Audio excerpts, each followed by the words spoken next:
Too Sharky. Hey fishies, Too Sharky here. Today we're going to take a look at my Danger Tearlament deck. I played this deck at the YCS Niagara. I placed 138th, and you had to get 128th to go to day 2. So even though that didn't happen for me, I was very happy about how I performed and how I did, considering that this is my first YCS and considering all the preparation time I did, all the preparation time that I had. Going into that, I'm going to tell you my matchups real quick. So I won against Attribution Mathmech, won against Blight with hand traps, lost against Blight with hand traps, won against Pure Mystic Mine, won against Splight Evil Twin with hand traps, lost against Tearlaments, Bogdan, I believe it was Bogdan's version that played Red and High Spirits. Then I lost against Splight hand traps, and I won against Splight Adventure Punk in the final round.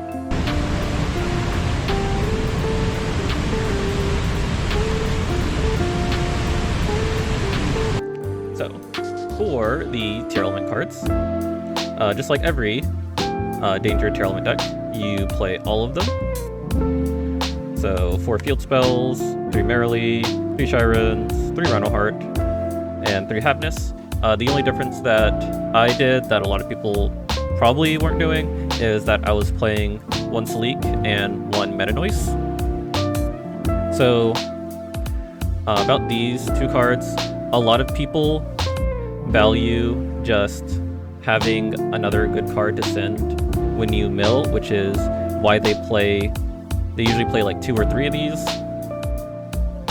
For what I was trying to do with my deck, I was basically just trying to either send or add one of these, whichever one didn't get milled, and then set the other one if I for some reason wasn't able to get to the epidemic virus. And I also valued this card a lot because unlike this card guarantees that you can fuse again, which is mainly like what I want to do. This card I think is still good, and I think it's still fine to play more of these, just because this card negates a card, and it keeps it negated forever. For the dangers that I played 3 Nessie, she's the best one, 2 Mothman, 1 Tsuchinoko, 1 Jackalope, and then the MVP, which is Bigfoot. This card is really, really good because this card gets rid of floodgates. There was the game against the Pure Mystic Mine player that I played. This card outed their floodgates every single time. It's like really easy as long as you draw this card, because what he did was that he flipped Rivalry, and he flipped the card that like gives you tokens, so you can't like summon anything else. So all you have to do is you just like keep using Nessie until it gets discarded, and then when it gets discarded you add Bigfoot, and then you discard Bigfoot and you destroy the floodgate. So Bigfoot was definitely really, really good. He's also really, really good because you can tribute him off of the epidemic virus to activate it. For the mill targets, I played 1 Snow, 1 Strudo, and 1 Gizmek. There are some people playing 2 of these. I think 1 is enough, especially since you'll see later that I'm playing Potted Desires. Snow is just really, really good. Like, if you can play her, play her. Destrudo is a card that I see some people playing, some people not playing. Some people playing Zephyros over him, or also playing Zephyros. I chose him over Zephyros because you can use him if he's in your hand or in the graveyard, while if Zephyros is in your hand, you have to normal him, or you have to discard him off of danger. If I was playing more dangers, I might consider it, but I feel like this is still just better than Zephyros. And Zephyros is a 4-2, which can help, but I'm not playing that many Xyzs. For the spells that aren't Tearlament spells, I was playing 3 Super Poly, 2 Desires, 1 Galaxy Cyclone, 1 Call by the Grave, 1 Institution, and 1 Foolish Burial. Super Poly is really, really good in this deck. Potted Desires is really, really good in this deck. This is kind of the other reason why I was only playing 1 Gizmek, is because I was playing 2 Potted Desires, and I didn't want to banish too many cards, because I found sometimes I would be like banishing like way too many, and Like, just having 3 cards that like banish a bunch of cards is like good enough. And plus Gizmix is only once per turn anyways, so I felt like having a second one wasn't really that necessary. Then finally, for the other traps that aren't Tearlament traps, I was playing 3 Infinite Permanences, 1 Dynamicious, which was another out to Mystic Mine and Floodgates and just other cards, and also proc your Tearlament monsters, and then 1 Eradicator.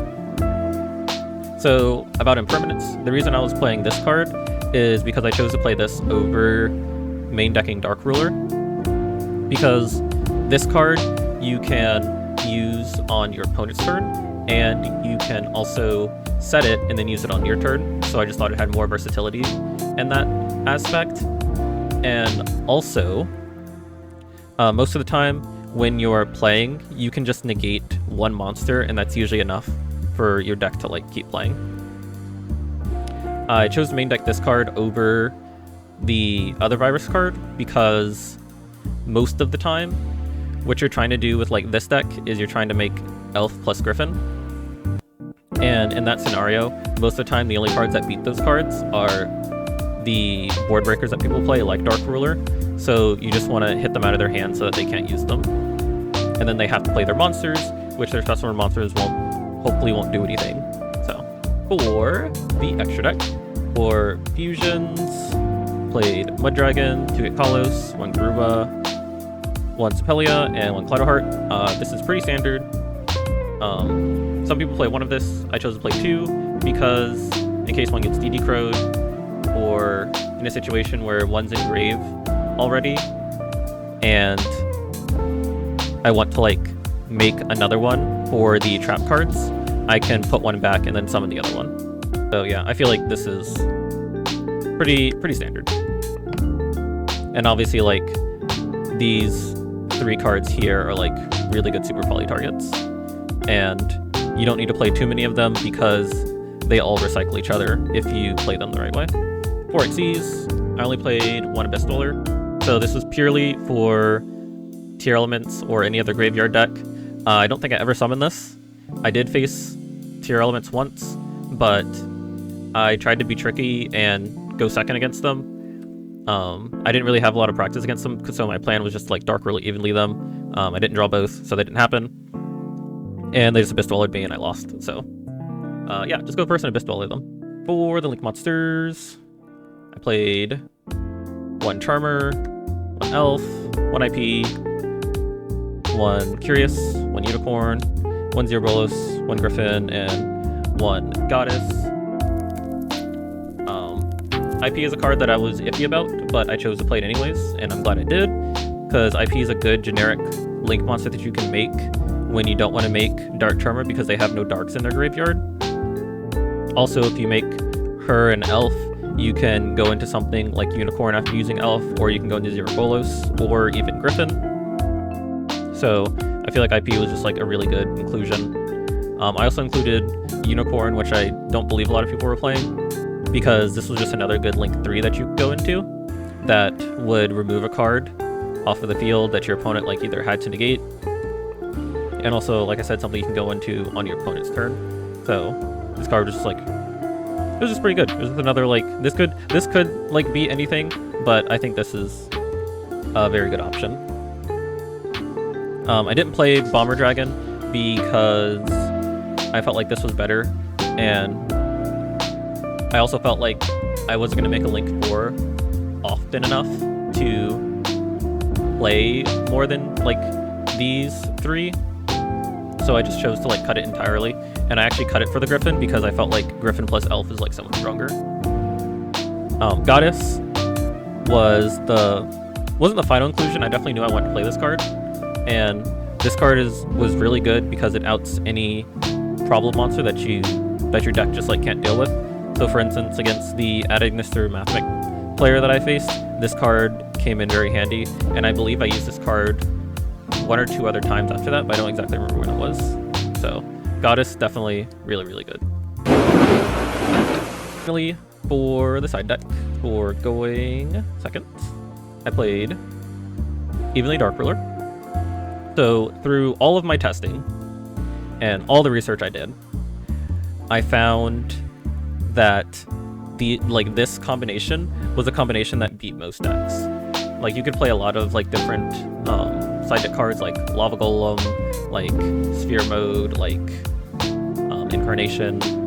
Like, there's like a bunch of like going second cards you could play. But I found that doing this to your opponent would win you the game most of the time. And I can say that every single time I resolved like both of these, I won that game. These cards are just like so powerful, since like your opponent has to have a spell negate for this, or a way to like counter this, and then after you do that, they have to have a spell negate for this. And since most of the time when you're siding both of these, all your opponent's interactions are probably monsters, this like just beats out all of that, to the point where like once you like play your turn and you get enough stuff on your field, they don't have a way to like play through it all. For the going first and second cards, I played these. So I played 3 Chalice, 1 Cosmic Cyclone, 1 Twister, and 1 Reboot. Chalice I put in because I had like room for like more side deck cards, and I wanted a card specifically for the Tearlament matchup. And like I said, even though I tried to be tricky and go second, which I shouldn't have, I should have just like went first and like Abyss Dwelled them. Like, this is to stop the Abyss Dweller. Most of the time they're probably going to make it pointing at Elf, but in case they don't, this is like good. This is also just good for when you're going against decks that just like use a lot of monster effects and you just want to like 1-for-1 their negate or something. This might look kind of weird. So I'm playing one Cosmic and 1 Twin Twister. In my main deck I had a Galaxy Cyclone and a Dino-Mishis. I had separate names for a reason. The reason why I had separate names is because the Brazil Mystic Mine deck that won the YCS, they were playing a card that I believe was called Curse Shield of the Forbidden One. And what that card does is that it negates a spell, and after it negates it, you can't use that spell for the rest of the duel. So I decided to play a bunch of different names of spells that could get rid of spells and traps for that very reason. It did come up since the Mind player that I played, he didn't use Curse Shield of the Forbidden One, but he used Prohibition and he called Galaxy Cyclone. And then I like Cosmic'd his Prohibition at some point, or Cosmic like something, and then he like used another one and called Cosmic, and then I like Twin Twistered it. So it was like, it's pretty good. In Red Reboot, I did put in going second most of the time, because if my opponent evenly matched me, I wanted a way to stop it.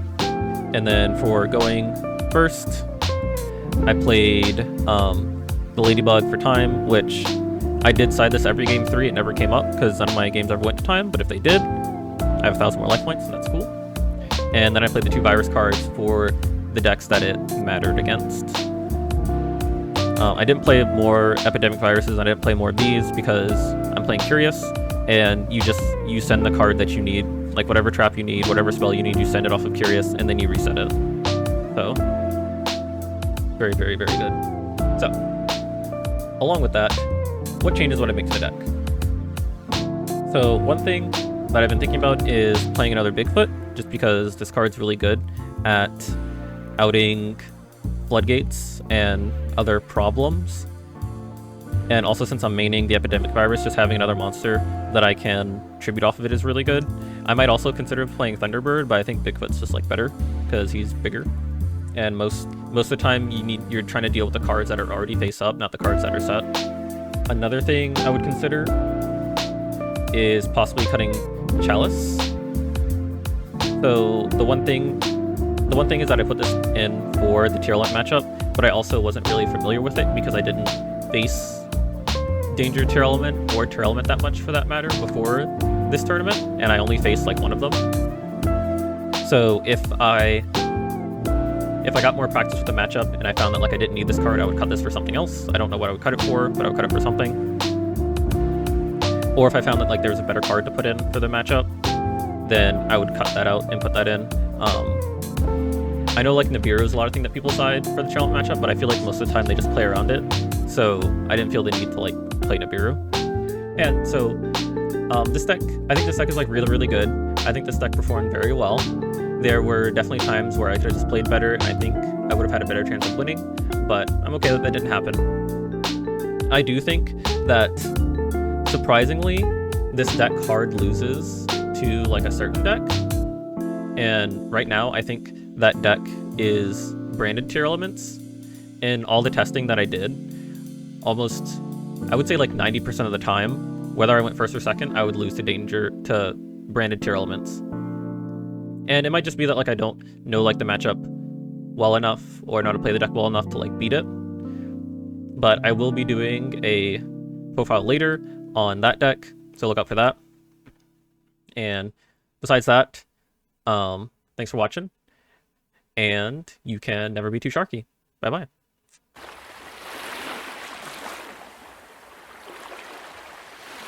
通シャッキー